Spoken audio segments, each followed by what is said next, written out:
जो कुछ भी कुर्बानी देनी पड़ेगी उसके लिए तैयार है। 6 महीने नहीं, पूरी जिंदगी अगर जेल में रहना पड़ेगा तो रहेंगे, लेकिन सच के लिए लड़ेंगे। अयोध्या में बुलडोजर चला के हजारों मकान तोड़ के जमींदोज कर दिए। मैंने नारा लगा दिया संसद के अंदर, मोदी अडानी भाई भाई, देश बेच के खाई मलाई। नहीं किया, इसीलिए आंख में आंख मिलाकर इस सरकार के खिलाफ लड़ पाता हूं। हिंदू सिख के लिए बोले, मुसलमान सिख के लिए बोले, सिख हिंदू के लिए बोले। मैंने तो इसका नाम बदल के भारतीय झगड़ा पार्टी रख दिया। बांटने से हिंदुस्तान आगे नहीं बढ़ेगा, मोहब्बत की बुनियाद पर हिंदुस्तान आगे बढ़ेगा, नफरत की बुनियाद पर हिंदुस्तान आगे नहीं। दुर्भाग्य से इस देश की सत्ता में 10 साल से है जिसके खिलाफ हम लोग लड़ रहे हैं। पूरी इस घर की तरफ आंख उठा के भी देखा तो मेरी लाश ऊपर होकर गुजरना पड़ेगा। ये है सेकुलरिज्म जो हमने जिया है। अदीब साहब और यहाँ पर मौजूद तमाम हमारे साथी, एक बहुत ही अच्छी चर्चा, अच्छी बहस चल रही है और मैं आभारी हूँ अदीब साहब का कि उन्होंने इस प्रोग्राम के लिए मुझे आमंत्रित किया, मुझे बुलाया, यहाँ पर बोलने का मौका दिया। मुस्लिम्स फॉर सिविल राइट्स, और इसके नीचे एक अच्छी लाइन लिखी हुई है, initiative by Muslims for all. Muslims for all, इस देश का मुसलमान सबके लिए, सिर्फ मुसलमान के लिए नहीं, इस देश का मुसलमान हिंदुओं के लिए भी, सिखों के लिए भी, ईसाइयों के लिए भी, दलितों के लिए भी, पिछड़ों के लिए भी, सबके लिए भी, हिंदुस्तान के लिए, लोकतंत्र के लिए, संविधान के लिए। और यही तो ऊपर वाले का पैगाम है। हम क्या कहते हैं खुदा को? रब्बेल आलमीन, पूरे आलम का रब, सिर्फ मुसलमानों का रब नहीं, पूरी दुनिया का रब।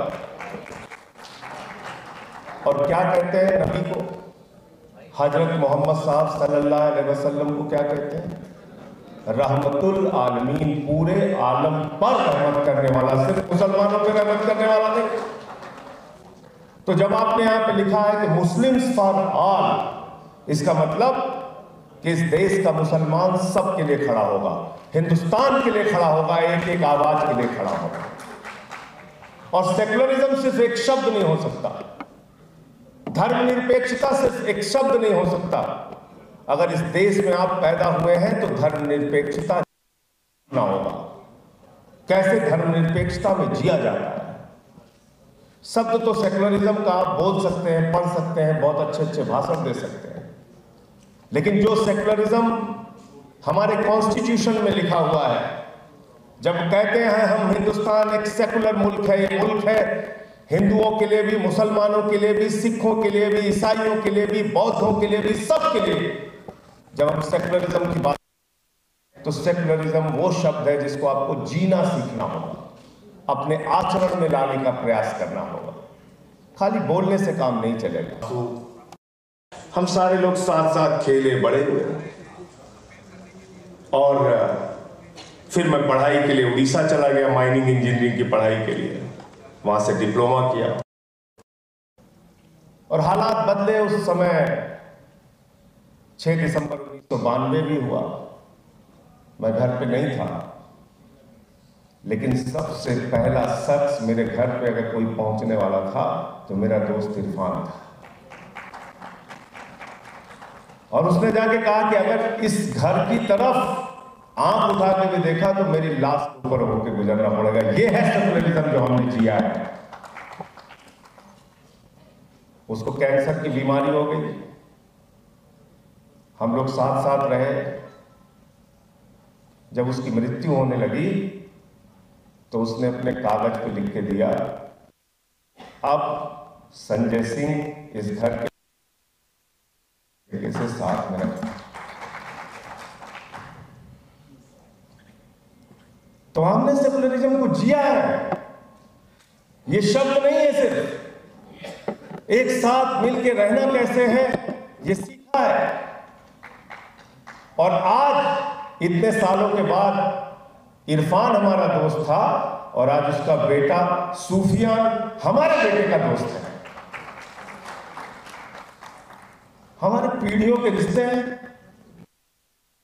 खड़ा होता है, भड़काने के लिए चला आता है, जोर जोर से भाषण देगा, लोगों को बांटने का काम करेगा। बांटने से हिंदुस्तान आगे नहीं बढ़ेगा, मोहब्बत की बुनियाद पे हिंदुस्तान आगे बढ़ेगा, नफरत की बुनियाद पे हिंदुस्तान आगे नहीं बढ़ सकता। यही तो आपके देश की खूबसूरती है, जहां अलग अलग भाषा, अलग अलग जाति, अलग अलग धर्म के लोग एक साथ मिलकर रहते हैं। यही तो आपके देश की खूबसूरती है। पूरी दुनिया में आप जाते हैं, कहते हैं हम इंडियन हैं, यहां आपस में आप नफरत फैलाने की बातें हैं। और एक पार्टी तो दुर्भाग्य से इस देश की सत्ता में 10 साल से है, जिसके खिलाफ हम लोग लड़ रहे हैं, पूरी मजबूती से लड़ रहे हैं, और तब तक लड़ते रहेंगे जब तक ये नफरत की विचारधारा का खात्मा नहीं हो जाता। गोडसे की विचारधारा से हिंदुस्तान आगे नहीं बढ़ेगा, गांधी की विचारधारा से हिंदुस्तान आगे बढ़ेगा। ये बाबा साहब के संविधान को मान के हिंदुस्तान आगे बढ़ेगा। लेकिन आज तो जो सरकार है, उसको संविधान से ही प्रॉब्लम है। अभी मैंने देखा शशि थरूर जी ने अपने भाषण के बाद कह दिया जय संविधान, तो ओम बिरला जी कहते हैं अरे जय संविधान मत बोलो। क्यों नहीं बोलेंगे जय संविधान? एक नहीं 1000 बार बोलेंगे जय संविधान, क्योंकि ये देश संविधान से ही चलेगा। संविधान के अलावा किसी मोदी और योगी के फरमान से नहीं चलेगा। और अभी यहां चर्चा हो रही थी कि मुसलमान हिंदुओं के लिए बोले, हिंदू मुसलमान के लिए बोले। बहुत अच्छी बात है। अदीब साहब आए थे तो मैंने भी ये बात कही थी। लेकिन अगर सेक्युलरिज्म को मजबूत करना है तो बात यहीं तक सीमित नहीं रहेगी, याद रखिएगा। मुसलमान हिंदू के लिए बोले, हिंदू मुसलमान के लिए बोले, हिंदू सिख के लिए बोले, मुसलमान सिख के लिए बोले, सिख हिंदू के लिए बोले, मुसलमान के लिए बोले, यही तक बात सीमित नहीं रहेगी। मैं मानता हूं कि अगर इस देश है तो हिंदू भी बोले अगर वो कुछ गलत कर रहा है। गलत तो नहीं कह रहा हूं।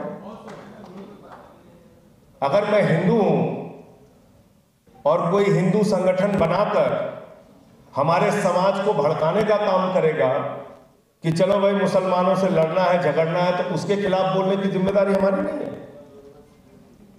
और मुसलमान भी मुसलमान के खिलाफ बोले अगर वो कुछ गलत करने जा रहा है, सिख के खिलाफ बोले अगर वो कुछ गलत करने जा रहा है, और ईसाई भी ईसाई के खिलाफ बोले अगर वो कुछ गलत करने जा रहा है, तभी सेक्युलरिज्म मजबूत होगा। ऐसे मजबूत नहीं होगा। पीड़ा यहां पर सबकी कही गई, बहुत अच्छी बात है। आज क्या हो रहा है इस देश के अंदर? पहले मुसलमानों को गाली दिया, फिर सिखों को गाली दिया, फिर ईसाइयों को गाली दिया, फिर बौद्ध गाली दिया, फिर किसानों को गाली दिया, फिर पहलवानों को गाली दिया, अब अयोध्या वालों को गाली दे रहे हैं। दे रहे नहीं दे रहे बताओ आप? तो ये भारतीय गालीबाज पार्टी है। मैंने तो इसका नाम बदल के भारतीय झगड़ा पार्टी रख दिया। मैंने कहा भैया मोहल्ले में मत बुलाया करो, नहीं झगड़ा करा के चले जाएंगे। किसके सगे हो भाई? अयोध्या में हार गए तो वहां पे लोगों को गाली, उत्तर प्रदेश के हिंदुओं को गाली दी जा रही है। हजारों करोड़ रुपए अयोध्या के विकास में खर्चा हो गया, देखे जाके अयोध्या की हालत क्या हो गई। आप मुझे बताइए कि आप अयोध्या से हार गए तो अयोध्या के लोगों को गाली दे रहे हैं, और वहां पे बुलडोजर चला के भी, बुलडोजर का जिक्र हमारे कश्मीर के साथी कर रहे थे। बुलडोजर चला, बिल्कुल ठीक बात है। जाकर देखिए अयोध्या में, इमरान आते हैं हमारे बगल से प्रतापगढ़ से, अयोध्या में बुलडोजर चला के हजारों मकान तोड़ के जमींदोज कर दिए गए। तो बुलडोजर चल रहा है, मुसलमानों पे चल रहा है, चुपचाप बैठे हो मजा आ रहा है, सिखों पे चल रहा है मजा आ रहा है। ये मत सोचना कि तुम बच जाओगे। नोएडा में त्यागी जी वाला बुलडोजर देखा था कि नहीं आपने? त्यागी जी का चला, फिर पलट के दूसरे वाले पे चला। ये जो राजनीति होती है इसका अंत बहुत खराब होता है। ये अपने को ही सबसे ज्यादा नुकसान पहुंचाने का काम करती है। ये बात हमें समझनी होगी और इस देश का सेकुलरिज्म मिल के आगे बढ़ेगा। हमारे दोस्त दानिश अली यहां पे बैठे हुए हैं। एक सांसद ने इनके खिलाफ ऊट पटांग बोलने का काम किया। सुबह में आंख खुली, 6 बजे उठा, सबसे पहले इनके पक्ष में आवाज उठाने का काम इनके भाई संजय सिंह ने किया। यह है हिंदुस्तान। ऐसे आगे बढ़ेंगे हम लोग और कोई बचा नहीं है, बिल्कुल मत सोचिएगा। जो इनके खिलाफ बोलेगा इनके होगा। मैंने उत्तर प्रदेश में आवाज उठाई, एक दिन 23 मुकदमे उत्तर प्रदेश में मेरे खिलाफ किए। पार्लियामेंट में आवाज उठाई, मैंने नारा लगा दिया संसद के अंदर, मोदी अडानी भाई भाई, देश बेच के खाई मलाई। क्या गलत बोला भाई? एक ही आदमी को हिंदुस्तान की सारी संपत्ति आप देते चले जा रहे हो। उन कंपनियों से आपने इलेक्टोरल बॉन्ड लिया है जिन्होंने आपको चंदा दिया है, और आज देखिए कहीं सड़क टूट रही है, कहीं टर्मिनल टूट रहा है, यही सब चंदा दिए। तो मुझे टारगेट कर लिया इन लोगों ने। जीवन में कभी, मैं चुनौती के साथ कहता हूं, जीवन में कभी एक पैसे की रिश्वत नहीं ली, बेईमानी नहीं किया। इसीलिए आंख में आंख मिलाकर इस सरकार के खिलाफ लड़ पाता हूं। बावजूद इसके इन्होंने मुझे ईडी के जरिए जेल में भेज दिया, 6 महीने जेल में रखा, 6 महीने जेल में रखा। इसलिए किसी के सगे नहीं है, गलतफहमी में किसी को नहीं रहना चाहिए। न मुसलमान, न सिख, न ईसाई, न हिंदू, किसी के सगे नहीं। जो इनके खिलाफ बोलेगा वो जेल में रहेगा। कभी संजय रावत जेल में रहेंगे, कभी अनिल देशमुख जेल में रहेंगे, कभी हेमंत सोरेन जेल में रहेंगे, कभी ममता बनर्जी के मंत्री जेल में रहेंगे, कभी अरविंद केजरीवाल जेल में रहेंगे, मनीष सिसोदिया जेल में रहेंगे, सत्येंद्र जैन जेल में रहेंगे। मुझे जेल में रखा, लड़ रहे इसलिए तो रखा।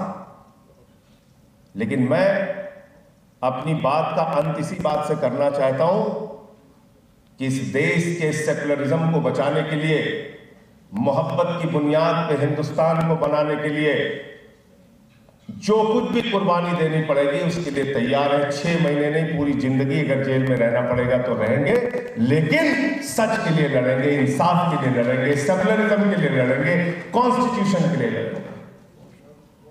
बहुत बहुत शुक्रिया, बहुत बहुत धन्यवाद। आपने मुझे यहां बुलाया और अपनी बात कहने का मौका